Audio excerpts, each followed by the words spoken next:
يا مساء الفل. بصوا بقى، انا جايبه لكم النهارده طريقه ازاي نحول مسحوق غسلنا من مسحوق عادي ممكن تجيبيه اي نوع، وانا دايما بحوله من نوع ما بينضفش قوي لاحسن نوع ممكن تقابليه، يعني لحاجه هتنضف لك هدومك ريحتها تحفه. الناس هتسالك ازاي، يعني ايه اللي انت بتستخدميه، ازاي هدومك نظيفه كده وازاي الريحه حلوه كده. بصوا بقى، انا بجيب دايما التايد ميجا باك. هو المفروض انه بتداوني، بس كل اللي جربه عارف ان مفهوش ريحه، ما بيطلعش الهدوم بريحه خالص. يعني تقريبا هما ادوني بس كاتبين اسمه بس عليه. تمام. فاحنا بعمل ايه بقى؟ بصوا، شايفين الغطا ده المعيار لما يجي؟ بصوا بقى بعمل ايه. بجيب اول حاجه معايا فريده، ريحه النظافه. هاتوها بريحه النظافه يا جماعه، انتوا مش هتتخيلوا السحر اللي بتعمله. هنبتدي نحط كده قد، بصوا هو ده العيار بتاعه كام؟ اخره 100. ادي 30 40 50 60 70. انا هحط 70 50 ملي من فريدة. ماشي، بدون تخفيف. ماشي، هنفضل نحطهم.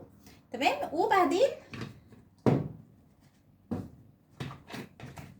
هكمل احط ايه بقى؟ احط، شايفين ده كلوركس جل ده؟ شايفينه؟ كلوركس جل بدون كلور، ده للالوان. ملابس بدون كلور خالص، الترا الوان. بجيبه طبعا، دي بتقعد معايا كتير جدا، يعني خدوا بالكم بتقعد معايا كتير قوي.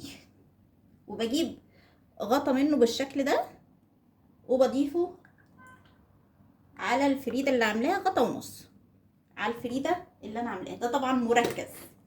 حلو الكلام. وابتدي ان انا افتح التايب بتاعي. طبعا هو بيبقى فيه، حتى لو جديد بيبقى فيه مسافه، يعني هما مش بيملوه كله، هما ما بيملوهوش كله، هو بيبقى لغايه هنا كده. تمام. وابتدي احط كل ده على الطايد بس كده. شايفين؟ بس كده. هتقولوا لي يا سلام انت كده وفرتي. وفرت. يعني ده انت جبتي كمان منتجين زياده. اصلا كلوركس جل ده غالي. ايوه يا جماعه، انتوا عارفين انا بستخدمهم، يعني مع كل كام مره بغير فيها البتاع ده بيقعد معايا مثلا شهر. هيقعد معايا شهر. ده انا بعمل غطا واحد وبعمل من هنا 50 مللي. يعني دي كام مللي؟ دي 480 مللي، يعني 50 مللي. يعني بستخدمها لمده 5 شهور. كام؟ 50 في 5 اكتر. لمدة كام يا ربي؟ 50 لمدة 4 أو 5 شهور. 5 شهور بستخدمها لمدة 5 شهور. ده بتكفيني 5 شهور. كل ما ريفيل ده، أو كل ما أجي أحط التركيبة دي على ده، باخد 50 مللي من ده واخد من ده غطا. فده بيقعد معايا 3 شهور، وده بيقعد معايا 5 شهور. وبملى ده بيطلع معايا أحسن مسحوق ممكن تجربوه في العالم. كلوركس بقى بيشيل البقع، بيزهزه الالوان. الفريده بتخلي ريحه النظافه يا جماعه فظيعه، خصوصا ريحه النظافه دي فظيعه فظيعه فظيعه. جربوها وادعوا لي. ما تنسوش بقى ان انتوا بعد ما تخلصوا كل ده تقفلوا البتاع كويس، وتحاولوا ان انتوا ترجوها كده.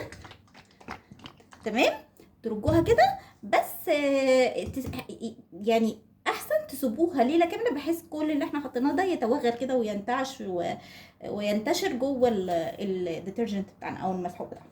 تمام. بس ادعوا لي بقى.